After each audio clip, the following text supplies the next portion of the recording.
नमस्कार बच्चों, आज हम पुनः उपस्थित हुए हैं एक नई हेडिंग के साथ। और आप पीछे वाले वीडियो को आपने सही तरीके से देखा होगा और आशा ये हम आपसे आशा करते हैं कि इस वीडियो को भी आप लास्ट तक देखेंगे।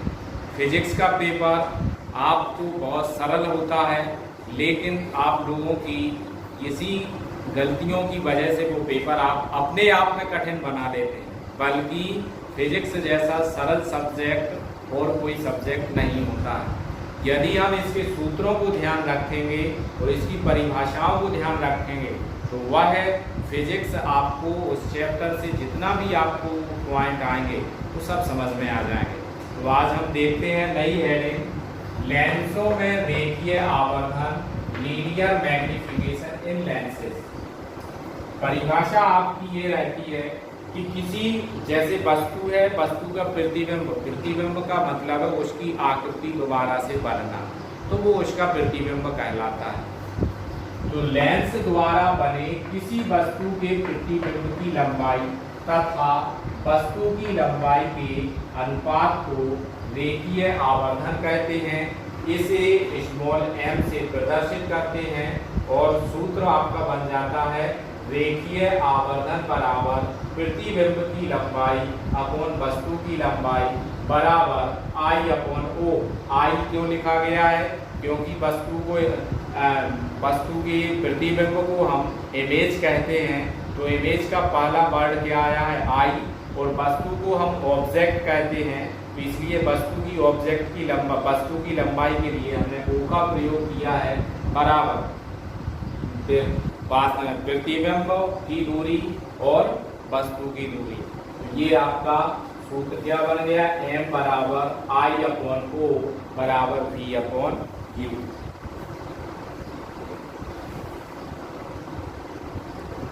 अब इसमें आपको ये पॉइंट ध्यान रखना है कि यदि वस्तु का प्रतिबिंब सीधा बनता है, यदि वस्तु का प्रतिबिंब सीधा बनता है तो आप रेखीय आवर्धन धनात्मक लेंगे, और यदि वस्तु का प्रतिबिंब उल्टा बनता है तो रेखीय आवर्धन आपका ऋणात्मक होगा। इसको ध्यान रखना है। यदि वस्तु का प्रतिबिंब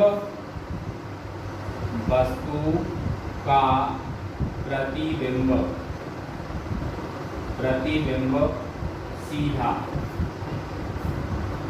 बनता है तो M कैसा होगा आपका? धनात्मक। और यदि उल्टा बनता है तो M आप कैसा लेंगे? ये ऋणात्मक रहेगा। मतलब ये होगा यदि प्रतिबिंब सीधा बनेगा तो M का मान धनात्मक आएगा, और यदि उल्टा बनेगा तो M का मान ऋणात्मक आएगा।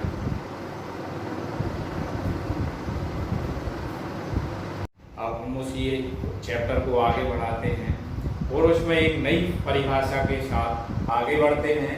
तो आज हमारी दूसरा पॉइंट है लेंस की क्षमता। लेंस की क्षमता मतलब आप समझ चुके होंगे, शक्ति कहलाती है।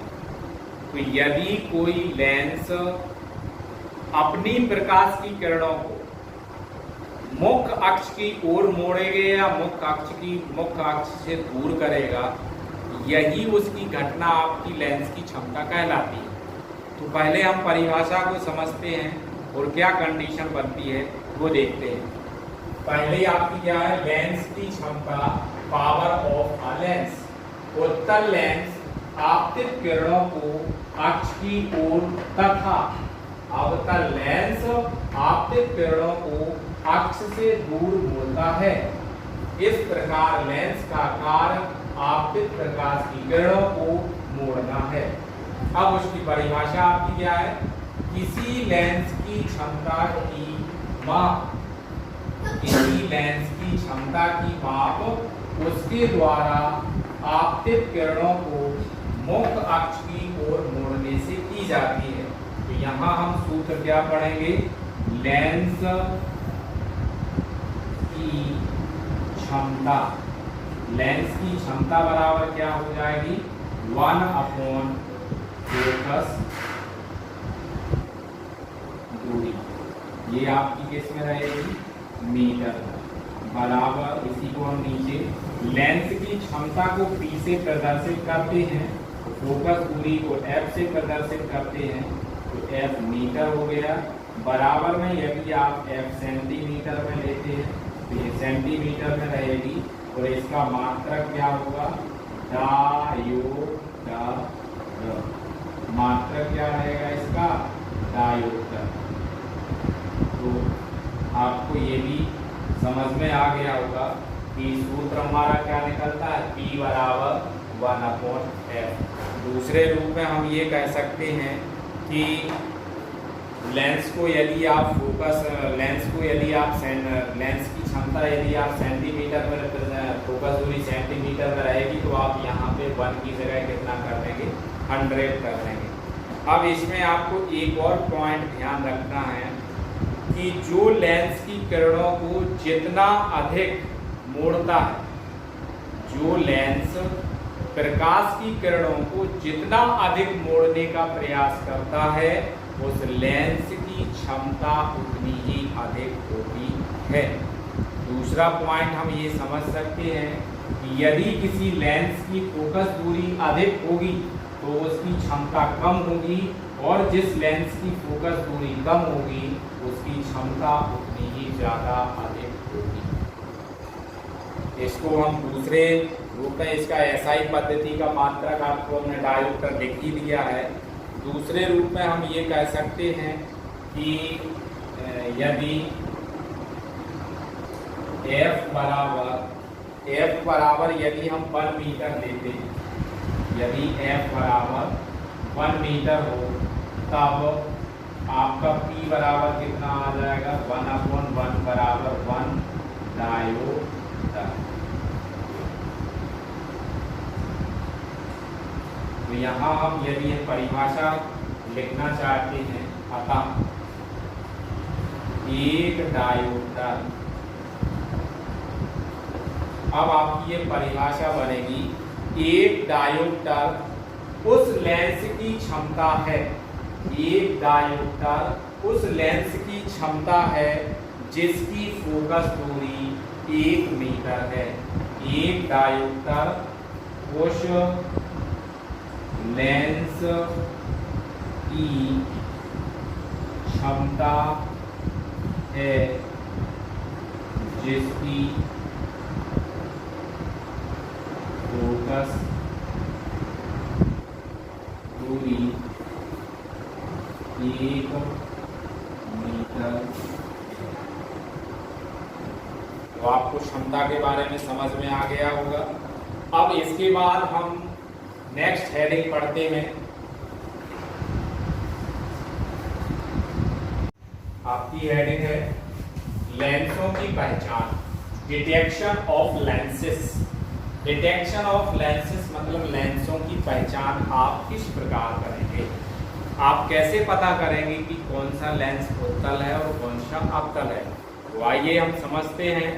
सबसे पहला पॉइंट हमारा रहेगा स्पर्श करके।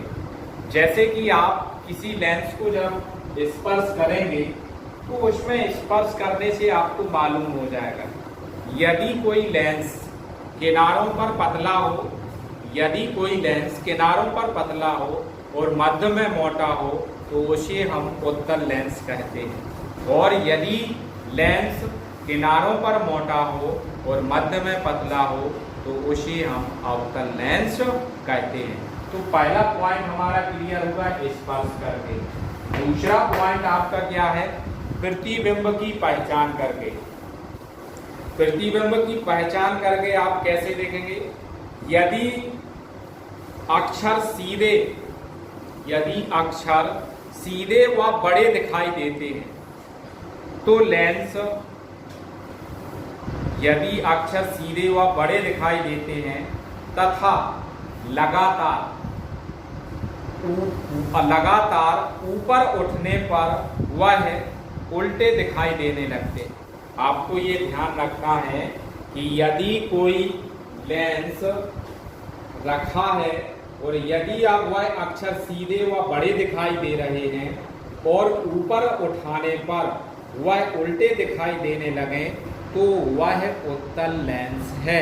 ये सबसे वेरी इंपॉर्टेंट पॉइंट है कि यदि अक्षर सीधे व बड़े दिखाई दें तथा लगातार का मतलब है जैसे लेंस ये रखा है और लेंस को आप ऐसे लगातार ऊपर उठाते जाएं और एक स्थिति ऐसी आएगी कि वही अक्षर आपको कैसे दिखाई देने लगते हैं, उल्टे दिखाई देने लगते हैं, तो वह आपका कौन सा लेंस होता है, उत्तल लेंस। पॉइंट नंबर 2, यदि अक्षर सीधे व छोटे दिखाई देते हैं तो वह अवतल लेंस होगा, और यदि अक्षर सीधे व समान आकार के दिखाई देते हैं तो वह लेंस आपका समतल प्लेट की भांति कार्य करेगा।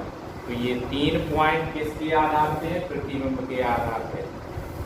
ध्यान रखना, पहला पॉइंट है कि यदि किसी लेंस से आप देखते हैं अक्षर सीधे दिखाई दें, बड़े दिखाई दें, लेकिन यदि आप लेंस को ऊपर उठाते जाते हैं तो वही अक्षर आपको उल्टे दिखाई देने लगे तो वह उत्तल लेंस होगा। और यदि सीधे तो दिखाई दे रहा है लेकिन आकार कैसा हो जाए, छोटा दिखाई देने लगे तो वह अवतल लेंस होगा। और यदि अक्षर सीधे व समान आकार के हमेशा दिखाई देते रहते हैं तो वह एक समतल प्लेट की भांति व्यवहार करता है।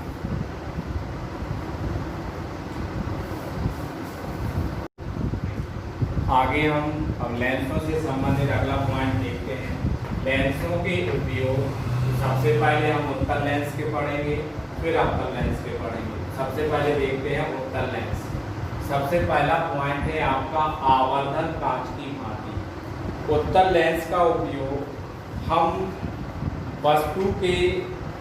वस्तु लेंस प्रकाशिक केंद्र तथा जब वस्तु लेंस प्रकाशिक केंद्र ये है और प्रकाशिक केंद्र और प्रथम फोकस के मध्य रखी हो, तो जैसे ये प्रकाशिक केंद्र, ये प्रथम फोकस है, इसके मध्य में क्या आ जाए, आपकी वस्तु रखी होती है। तो जब वस्तु लेंस के प्रकाशिक केंद्र और फोकस के मध्य रखी हो तो उस स्थिति में जो प्रतिबिंब बनता है वो आपका सीधा और बड़ा। प्रतिबिंब कैसा बनेगा, आपका सीधा और बड़ा। तो उस स्थिति में हम उत्तल लेंस के ये कहते हैं कि उत्तल कांच का आवर्धन हो रहा है। इसी प्रकार आप जानते हैं कि जो घड़ी सुधारने वाले व्यक्ति होते हैं वो आपने देखा हो छोटे छोटे से लेंसों को कहाँ आँख में लगा करके वो घड़ी के सामानों को सही करते हैं, मतलब घड़ी सुधारने का प्रयास करते हैं। तो घड़ी सुधारने वाले भी व्यक्ति उत्तल लेंस का उपयोग करते हैं। दूसरा आपने देखा हो जो डेंटिस्ट डॉक्टर रहते हैं, डेंटिस्ट होते हैं, वो नाक, कान और गले में आपकी जो भी बीमारी होती है उसको देखने के लिए जब वो आपके कान, नाक और गले में प्रकाश को डाल करके देखते हैं तो आपका वो उत्तल लेंस का उपयोग करते हैं। दूसरा आपका ये है दूरदृष्टि दोष को दूर करने में। तो जब किसी व्यक्ति को चश्मे में केवल दूर की वस्तुएं दिखाई देती हैं और निकट की, जब व्यक्ति को दूर की वस्तुएं दिखाई देती हैं लेकिन निकट की वस्तुएं नहीं दिखाई देती हैं तो उसे निकट दृष्टि, दूरदृष्टि दोष हो जाता है। तो उस दोष को दूर करने के लिए हम उत्तल लेंस का उपयोग करते हैं। थर्ड पॉइंट आपका है सूक्ष्मदर्शी तथा दूरदर्शी। उत्तल लेंस का उपयोग फोटो कैमरे की भांति भी किया जा सकता है। तो सूक्ष्मदर्शी और दूरदर्शी जो होते हैं बहुत अधिक दूरी पर हैं, उनको हमें देखना है, तो इसके लिए हम सूक्ष्मदर्शी और दूरदर्शी में उत्तल लेंस का उपयोग करते हैं, तो जिसकी सहायता से अत्यधिक दूरी पर स्थित वस्तुओं के प्रतिबिंब बड़े प्राप्त करते हैं। उसके बाद आता है अवतल लेंस। ऐसा व्यक्ति जिसको पास की वस्तुएं दिखाई नहीं देती हैं और दूर की वस्तुएं दिखाई देती हैं तो उसको निकट दृष्टि दोष हो जाता है और उसको दूर करने के लिए अवतल लेंस का उपयोग किया जाता है। फिर लेंसों के दोषों को दूर करने में, तो लेंसों के दोषों को दूर करने में जैसे वर्ण विपतन का कोई दोष आ जाता है, वर्णवेत्तन का मतलब वर्णवेत्तन ये होता है कि जैसे आपकी वस्तु ये है और इसका जैसे ही आप किसी लेंस का उपयोग करते हैं तो यही वस्तु थोड़ी गोलाकार दिखाई देती है, क्योंकि हम अत्यधिक बड़े व्यास के लेंसों को नहीं बना सकते हैं। यदि हम इन बड़े लेंसों को बनाएंगे तो उसमें गोलीय वेत्तन का दोष आ जाता है, तो उसको हम अवतल लेंस का उपयोग करके दूर कर सकते हैं। और लास्ट पॉइंट है कि गैलीलियो ने जो दूरदर्शी अपना बनाया था, तो गैलीलियो ने उसमें अपने अवतल लेंस का उपयोग करके इस जो आपको गोलीय वेत्तन का दोष था उसको दूर करने के लिए अवतल लेंस का उपयोग किया था। तो आज के लिए इतना ही। थैंक यू, धन्यवाद।